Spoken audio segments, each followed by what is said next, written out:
Сәлем сұлулар, мен бүгін сіздермен тез әрі оңай дайындалатын бәлішпен бөлісемін. Алдымен сары майға құмшекерді салып, жақсылап араласқанша миксерлейміз. Жақсылап араластырып болған соң мен 2 жұмыртқаны салдым. 2 жұмыртқаны салып, тағы да жалғастырамыз. Барлық жері бірдей болып көпіреді.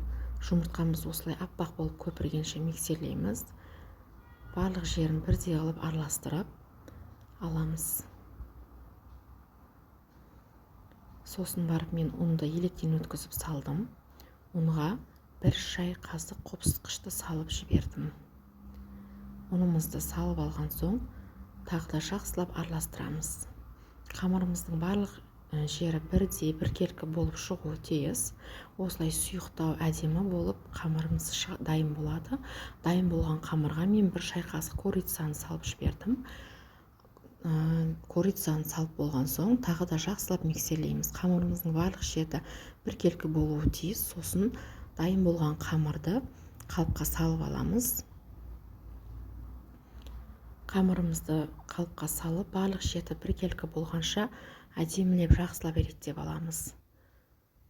Дайын болған қамырымыздың үстіне мен сливаны 2-ге бөліп, ішін тазалап, қамырымыздың бетіне әдемі етіп теріп шықтым.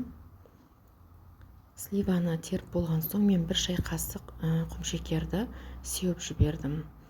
Енді бәлішімізді 180 градуста 40 минутқа қойып аламыз. Бәлішіміз дайын болды. Мен дайын болған бәліштің үстіне құмшекерді қант ұнтағын, яғни сеуіп алдым. Бәлішіміз осылай әдемі, жұмсақ болып шығады. Дайындап көріңіздер. Оңай әрі тез. Сіздермен болған Айнұр. Ас болсын.